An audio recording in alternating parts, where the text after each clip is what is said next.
J'ai choisi pour vous un paragraphe du roman La boîte à merveilles du romancier marocain Ahmed Safraoui. Le mardi, jour néfaste pour les élèves du MSID, me laisse dans la bouche un goût d'amertume.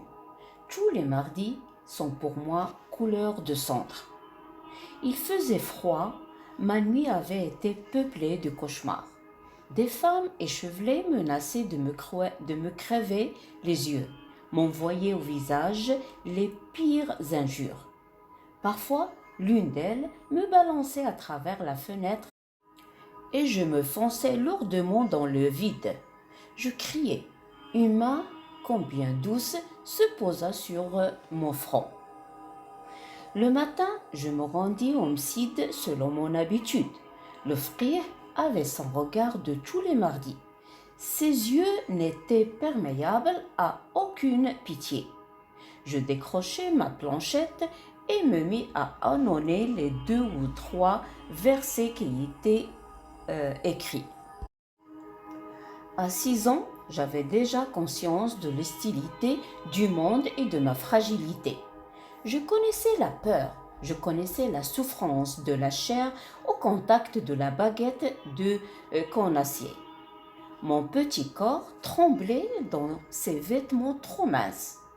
J'appréhendais déjà le soir consacré aux révisions. Je devais, selon la coutume, réciter les quelques chapitres du Coran que j'avais appris depuis mon entrée à l'école. À l'heure du déjeuner, le maître me fit signe de partir. J'accrochai ma planchette, j'enfilai mes babouches qui m'attendaient à la porte du MSID et je traversai la rue. Ma mère me reçut assez froidement. Elle souffrait d'une terrible migraine. Pour enrayer le mal, elle avait les tempes garnies de rondelles de papier bleu copieusement enduites de colle de farine. Le déjeuner fut improvisé et la bouillarde sur son brasero entama timidement sa chanson. Lalla Aïcha, une ancienne voisine, vint nous rendre visite. Ma mère l'a reçue en se plaignant de ses maux tant physiques que moraux. Elle affectait une voix faible de convalescente, s'étendait sur les souffrances de telle partie de son corps. Serrait violemment des 2 mains sa tête empaquetée dans un foulard. Lalla Aïcha lui prodigua toutes sortes de conseils, lui indiqua un frère dans un quartier éloigné dont les talismans faisaient miracle. Je me tenais timide et silencieux dans mon coin. La visiteuse remarqua la pâleur de mon visage. « Qu'a-t-il, ton fils » demanda-t-elle. Et ma mère de répondre « Les yeux du monde sont si mauvais. » Les regards des envieux a éteint l'éclat de ce visage qui évoquait un bouquet de roses. Te souviens-tu de ses joues qui souhaient le carmin et de ses yeux aux longs cils noirs comme les ailes du corbeau? Dieu est mon mandataire, sa vengeance sera terrible. Je peux te donner un conseil, dit Lalla Aïcha. Montons tous les 3 cet après-midi à Sidi Ali Boural. Cet enfant ne pourra pas supporter le MSID. Si tu lui faisais boire de l'eau de sanctuaire, il retrouverait sa gaieté et sa force.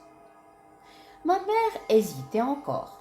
Pour la convaincre, Lalla Aïcha parla longuement de ses douleurs de jointure, de ses jambes qui ne lui obéissaient plus, de ses mains lourdes comme du plomb, des difficultés qu'elle éprouvait à se retourner dans son lit et des nuits blanches qu'elle avait passées à gémir comme Job sur son grappin.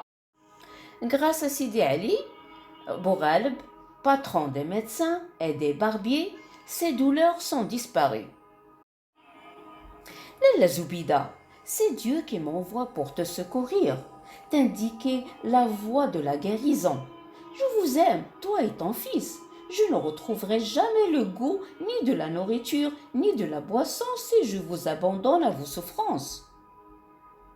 Ma mère promit de visiter Sidi Ali Bourghaleb et de m'emmener cet après-midi même. Lalla Aïcha soupira de satisfaction. Les deux femmes restèrent à bavarder encore longtemps. Ma mère monta sur la terrasse, redescendit avec une brassée de plantes aromatiques qu'elle cultivait dans ses pots ébréchés et de vieilles marmites d'émail. Elle parfuma son thé de verveine et de sauge, proposa à Lalla Aïcha une petite branche d'absinthe à mettre dans son verre. Elle refusa poliment, déclara que ce thé était déjà un véritable printemps. Je mis dans mon verre toutes sortes de plantes aromatiques. Je les laissai longtemps macérer. Mon thé devint amer, mais je savais que cette boisson soulageait mes fréquentes coliques. Ma mère se leva pour se préparer. Elle changea de chemise et de mansouria, chercha du fond du coffre une vieille ceinture brodée d'un vert passé, trouva un morceau de cotonnade blanche qui lui servait de voile, se drapa dignement dans son haïk fraîchement lavé. C'était en vérité un grand jour. Je droit à ma djellaba blanche et je dus quitter celle de tous les jours, une djellaba grise, d'un gris indéfinissable, constellée de taches d'encre et de rangs de graisse. Lalla Aïcha éprouva toutes sortes de difficultés à s'arracher du matelas où il gissait. J'ai gardé un vif souvenir de cette femme, plus large que haute, avec une tête qui reposait directement sur le tronc, des bras courts qui s'agitaient constamment. Son visage lisse et rond m'inspirait un certain dégoût. Je n'aimais pas qu'elle m'embrassât. Quand il venait chez nous, ma mère m'obligeait à lui baiser la main parce qu'elle était shérifa, fille de prophète, parce qu'elle avait connu la fortune et qu'elle était restée digne malgré les revers du sort. Une relation comme Lalla Aïcha flattait l'orgueil de ma mère. Enfin, tout le monde s'engagea dans l'escalier. Nous nous trouvâmes bientôt dans la rue. Les deux femmes marchaient à tout petits pas, se penchant parfois l'une sur l'autre pour se communiquer leurs impressions dans un chuchotement. À la maison, ils faisaient trembler les murs en racontant les moindres futilités. Tellement leurs cordes vocales étaient à toute épreuve. Et devenues dans la rue aphone et gentiment minaudières. Parfois, je les devançais, mais elles me rattrapaient tous les 3 pas pour me prodiguer des conseils de prudence et des recommandations. Je ne devais pas me frotter aux murs. Les murs étaient si sales et j'avais ma superbe djellaba blanche. Je devais me coucher souvent avec le beau mouchoir brodé pendu à mon cou. Je devais de même m'écarter des ânes, ne jamais être derrière eux car ils pouvaient ruer et jamais devant car ils prenaient un malin plaisir à mordre les petits enfants. Donne-moi la main, me disait ma mère. Et 5 pas après, va devant, tu as la main toute moite. Je reprenais ma liberté, mais pour un temps très court. Lalla Aïcha se proposait de me guider dans la queue. Elle marchait lentement et tenait beaucoup de volume. Un embouteillage ne tardait pas à se former. Les passants nous laissaient toutes sortes de remarques déplaisantes, mais finissaient par se porter à notre secours. Des bras inconnus me se levaient du sol, me faisaient passer par-dessus les têtes et je me trouvais finalement dans un espace libre. J'attendais un bon moment avant de voir surgir de la foule les 2 haïks immaculés. La scène se renouvela plusieurs fois durant ce voyage. Nous traversâmes des rues sans nom ni visage particulier. J'étais attentif aux conseils de mes deux guides. Je m'appliquais à me garer des ânes, buter inévitablement dans les genoux des passants. Chaque fois que j'évitais un obstacle, il s'en présentait un autre. Nous arrivâmes enfin au cimetière qui s'étend aux abords de Sidi Ali Boural. J'esquissais un timide pas d'allégresse. Les tombes couvertes de ceux-ci rejoignaient au soleil. Ça et là, des marchands trônaient derrière leurs pyramides d'oranges. On entendait les coups de tambourin d'un chanteur populaire et la clochette du marchand d'eau. Sur la petite place, des campagnards vendaient du bois pour la lessive, des brasseros de terre cuite, des plats pour cuire les galettes. Les éventaires des marchands de sucreries attiraient mon regard. On y voyait exposer des coques et des poussins en sucre jaune ornementés de filets roses, des tières transparentes, de minuscules babouches et des soufflets. Ces objets magnifiques me rappelaient ma boîte à merveille. Mon père m'en avait bien offert quelquefois, mais avant d'arriver à la maison, elles s'émitaient ou devenaient simplement gris et poussiéreux, indignes de figurer parmi mes trésors. Ils étaient beaux là au soleil dans le bourdonnement de la foule. Le toit de tuiles vertes qui couvre le mausolée se dressait dans un tendre azur au batifolé des nuages blancs et roses, aux formes capricieuses. Sur les marches de l'entrée principale, des femmes assises à même le sol devisaient entre elles, mâchées sous leur voile de la gomme parfumée, interpellaient leurs enfants qui jouaient dans la poussière. Elles se serrèrent pour nous laisser un étroit passage. Nous nous trouvâmes bientôt dans une cour qui me parut immense. Au centre trônaient 4 vaisseaux en terre cuite remplis d'eau.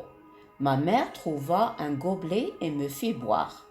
Elle se versa un peu de liquide dans le creux de la main, me passa les doigts sur le visage, les yeux, les jointures des mains et sur les chevilles. Tout en procédant à ce rituel, il marmonnait de vagues prières, des invocations, me recommandait de rester tranquille. Rappelait à Aïcha telle ou telle péripétie de notre promenade. Je subissais tout cela avec ma patience coutumière.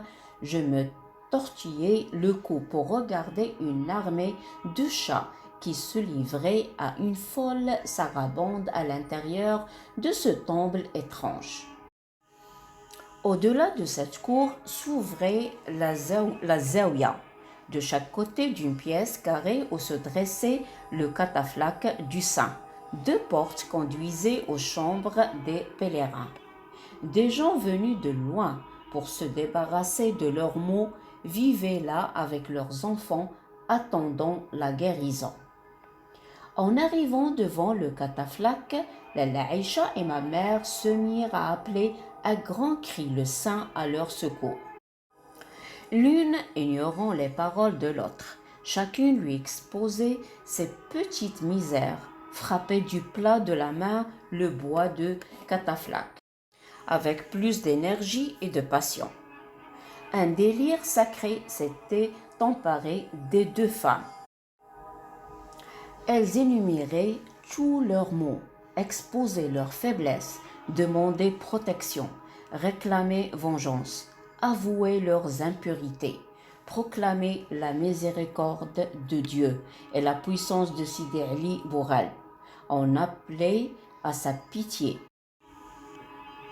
Épuisées par leur ferveur, elles s'arrêtèrent enfin. La gardienne de mausolée vint les complémenter sur leur piété et joindre ses prières aux leurs. Vos vœux seront exaucés et vos désirs comblés, dit-elle pour conclure.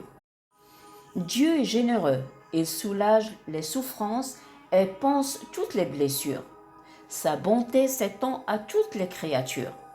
N'est-ce pas un signe de sa bonté de nous avoir envoyé des prophètes pour nous détourner de la voie du mal et nous indiquer le chemin de paradis?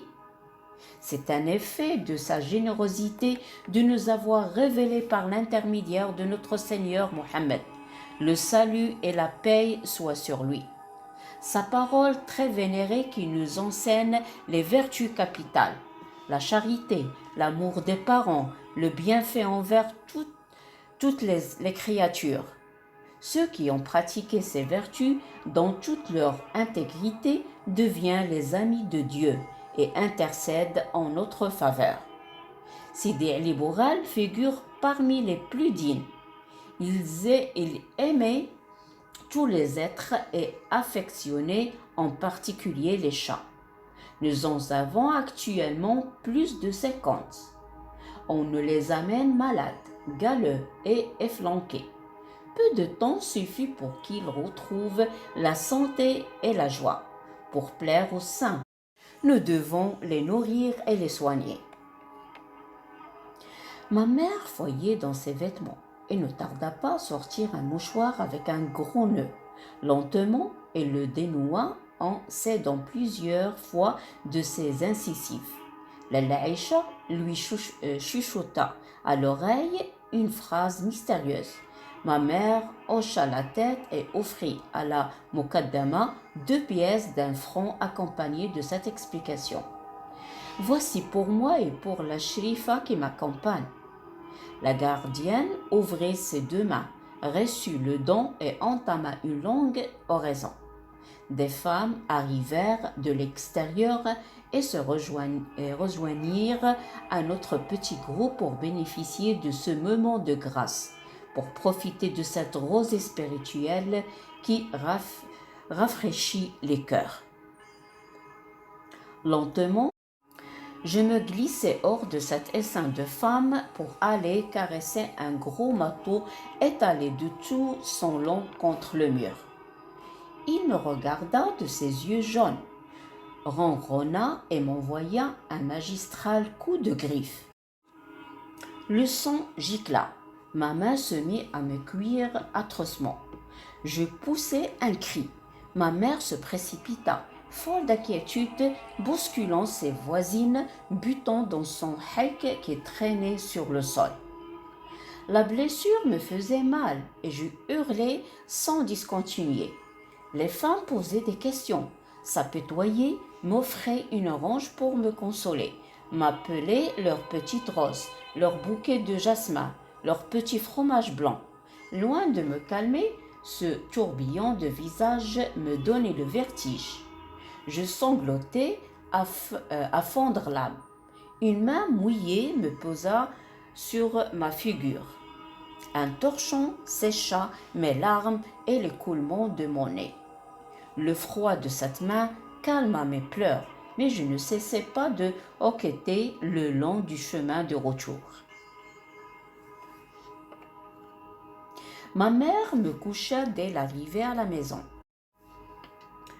Mon père se levait toujours le premier.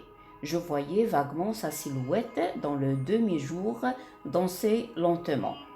Il s'enroulait autour des reins une corde de plusieurs coudées en poil de chèvre qui lui servait de ceinture. Pour cela, il se tournait sur lui-même, soulevait une jambe pour laisser passer la corde, soulevait l'autre alternativement, faisait des gestes larges de ses bras. Il procédait ensuite à l'arrangement de son turban, mettait sa djellaba et sortait en silence. Ma mère dormait. Ce matin, j'entendis mon père lui chuchoter. « Ne l'envoie pas en Msid, il semble bien fatigué. » Ma mère acquiesça et se replongea dans ses couvertures. Toute la maison dormait encore. 2 moineaux vinrent se poser sur le mur de patio. Je les entendais sautiller d'un endroit à l'autre. frappant l'air de leurs courtes ailes. Elles discutaient avec passion et je comprenais leur langage. Ce fut un dialogue passionné. Elles affirmèrent ceci avec conviction. J'aime les figues sèches. Pourquoi aimes-tu les figues sèches? Tout le monde aime les figues sèches. Oui, oui, tout le monde aime les figues sèches, les figues sèches, les figues sèches, les figues sèches. Les ailes forfortèrent, les deux moineaux partirent continuer leur conversation sur d'autres toits. Je comprenais le langage des oiseaux et de bien d'autres bêtes encore, mais ils ne le savaient pas et s'enfuyaient à mon approche. J'en éprouvais beaucoup de peine. Des sauts entrechoqués cliquetèrent dans le patio. La chouafa se levait la première et c'était tant mieux. Les ombres de la nuit s'attardaient encore à cette heure autour de la fontaine et depuis, dans les lieux d'essence et dans l'immense débarras où chaque locataire à tour de rôle procédait à sa toilette. La chouafa connaissait les paroles efficaces qui rendaient ces ombres inoffensives. Chaque jeudi soir, elle brûlait des aromates, aspergeait les coins de lait aux adoréférentes, prononçait de longues incantations. Une porte claqua.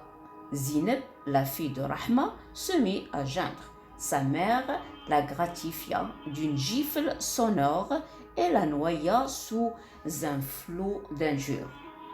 À ton âge, n'as-tu pas honte de mouiller ton lit presque chaque nuit? Je devrais te lâcher dans une étable au lieu de te préparer chaque soir ton matelas. La chouafa l'interrompit. Que ta matinée soit heureuse, Rahma. Que ta journée soit ensoleillée, Lalla. Comment te sens-tu ce matin? Je remercie le Seigneur. Il m'a infligé une terrible punition le jour où il m'a donné cette pisseuse de mauvais auguré. Je le remercie pour ses dons innombrables. Je le remercie dans la joie comme dans l'affliction. Éloigné soit de toi tout sujet de chagrin. Prends patience, cet enfant guérira et sera ta consolation dans ce monde de misère. Dieu t'entende, Lella, qu'elle réponde sans mesure ses bénédictions sur toi, sur ceux qui te sont chers. Ma mère remua dans son lit, toussa, soupira, finit par se mettre sur son séant, et se leva et ouvrit la fenêtre. La lumière m'éclaboussa les yeux et me fit mal. J'entendis s'ouvrir les volets de Fatma Bziouia, d'une voix ensommeillée. Ma mère déroula son chapelet de salutations, d'usage qu'elle adressait chaque matin à sa voisine d'en face. Celui-ci souhaita une heureuse journée avec les formules habituelles. Aucune n'écoutait les propos de l'autre. Chacune récitait son boniment sur un air monotone, sans ardeur et sans enthousiasme. Elle posait des questions, mais connaissait d'avance les réponses. Depuis 3 ans que nous habitions ensemble, elles avaient répété les mêmes phrases chaque matin. Parfois, elles modifiaient un mot, faisaient allusion à quelques récents événements, mais de telles circonstances étaient fort rares. Invariablement, ma mère demandait « Comment te sens-tu ce matin? Ta tête ne te fait-elle pas trop souffrir? Ton sommeil a-t-il été paisible ?» Elle concluait « La santé est chose capitale, ma sœur. Rien ne peut la remplacer. » Ce jour-là, elle ajouta « Mon garçon n'est pas bien aujourd'hui. Dieu éloigne de toi et de ceux qui te sont chers le mal et crève les yeux à ceux qui nous envient. » La voix de la chouafa monta du rez-de-chaussée. « Lalla Zoubida, que ta matinée soit bénie. Dieu éloigne de toi tout motif de peine et te conserve, toi et les tiens, en excellente santé. » Ma mère répondit « Que ta journée soit lumineuse et pleine de bénédictions. Comment te sens-tu ce matin? Dieu veillera sur ton bonheur et sur celui de tous ceux qui te sont proches. La Chouafa enchaîna. Ne t'inquiète pas pour ton fils. Les amis de Dieu veillent sur sa santé. Elle a des protecteurs dans le monde visible et dans le monde invisible. Je sais qu'il est chéri des puissances bénéfiques. Quand il sera homme, il sera un sabre parmi les sabres, un guerrier invulnérable, une ruche au miel recherchée pour sa saveur et son parfum. Lalla, dit ma mère toute remuée. Le miel et le beurre coulent de ta bouche et l'odeur du paradis parfume ton alien. Et ma mère, extatique, les yeux au ciel, ajouta: Seigneur, qui m'écoute du haut des cieux, réponds tes trésors inépuisables.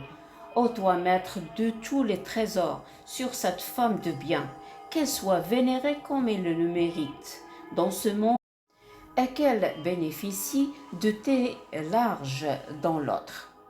Que sa vie soit couronnée par l'accomplissement de pèlerinages au lieu à qui nous sommes chers, à nous tes esclaves auxquels tu as révélé la vérité par l'intermédiaire de ton prophète. Le salut soit sur lui, sur ses compagnons et ses proches, le salut et la paix. Amin, ô Dieu de l'univers. Amin, répondirent en écho toutes les femmes. Pendant ce cérémonial, je m'étais levée et mis en djellaba. Mes oreilles bourdonnaient un peu, mais je ne me sentais nullement plus fatiguée que d'habitude. La perspective de rester à la maison toute la journée, loin de frère et de sa baguette de conassier, me rendait tout heureux. Nous étions mercredi. Le jour suivant était ordinairement jour de congé et le vendredi, l'école n'ouvrait qu'après la prière de midi. J'avais devant moi 2 jours et demi à vivre comme un prince.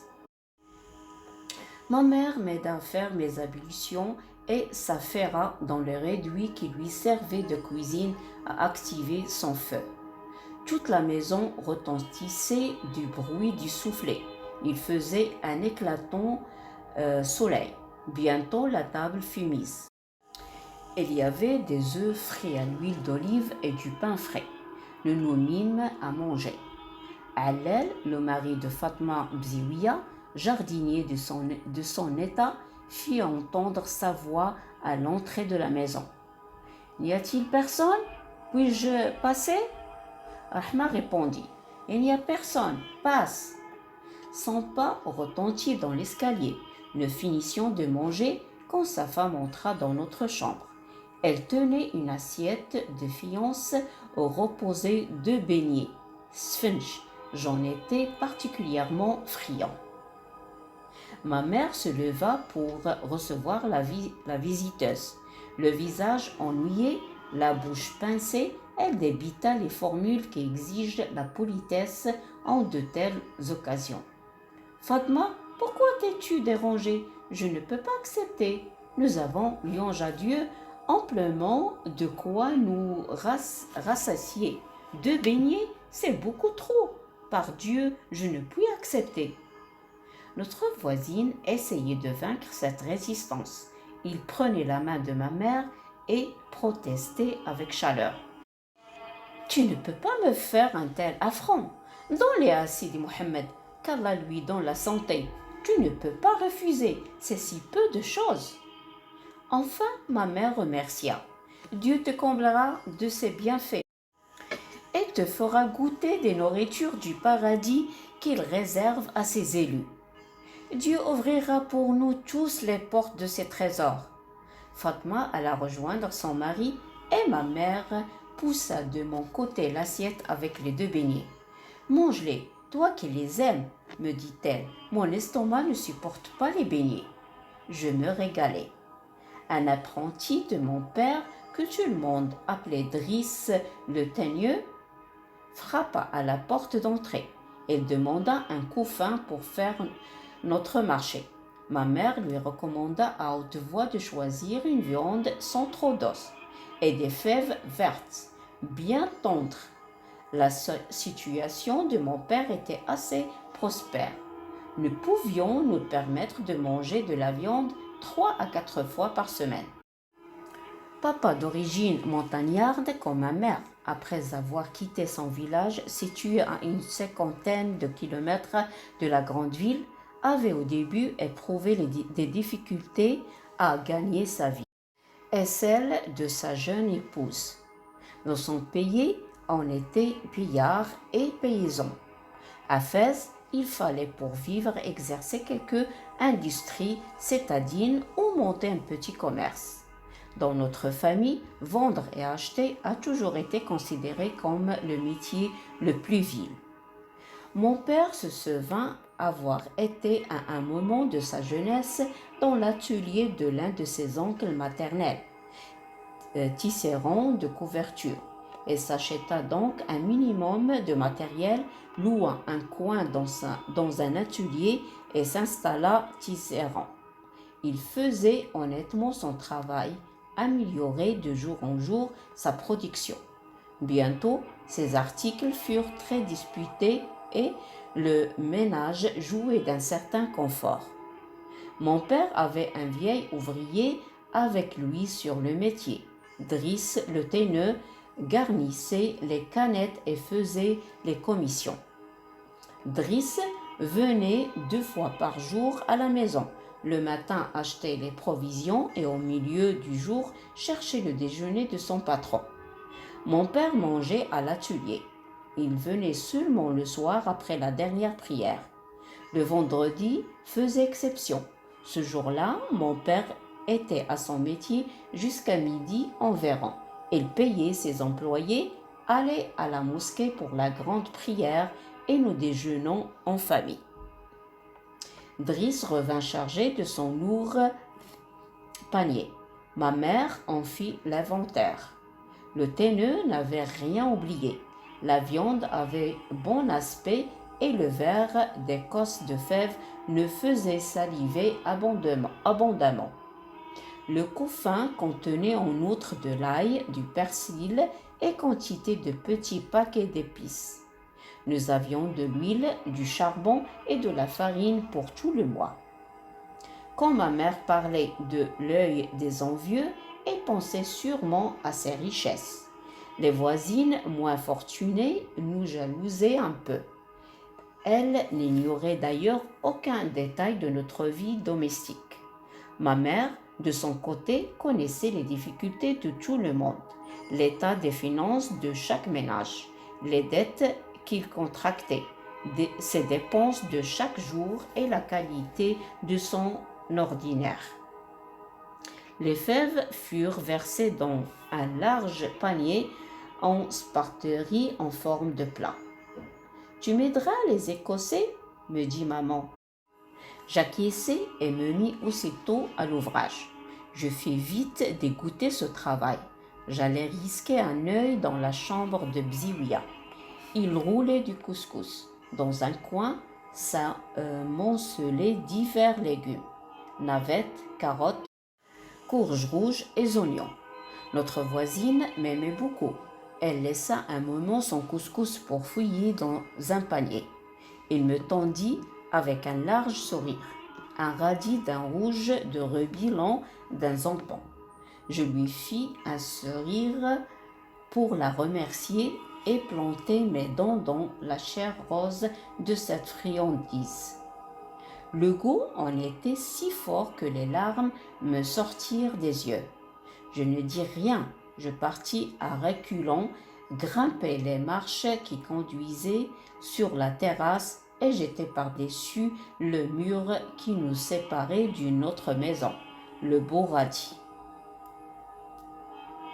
Le soleil était clair et chaud.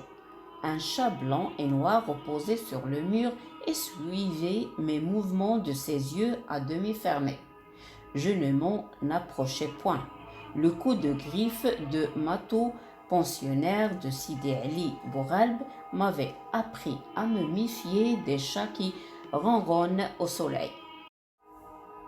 Ma mère s'inquiétait déjà de mon absence. Elle m'appelait à la cantonade. Je m'engageais dans l'escalier pour redescendre. Quelqu'un montait pieds nus, les pas mous et le frorot des vêtements se rapprochaient. Apparut Rahma. Ma mère ne lui parlait plus depuis leur dispute. Les deux femmes évitaient de se rencontrer.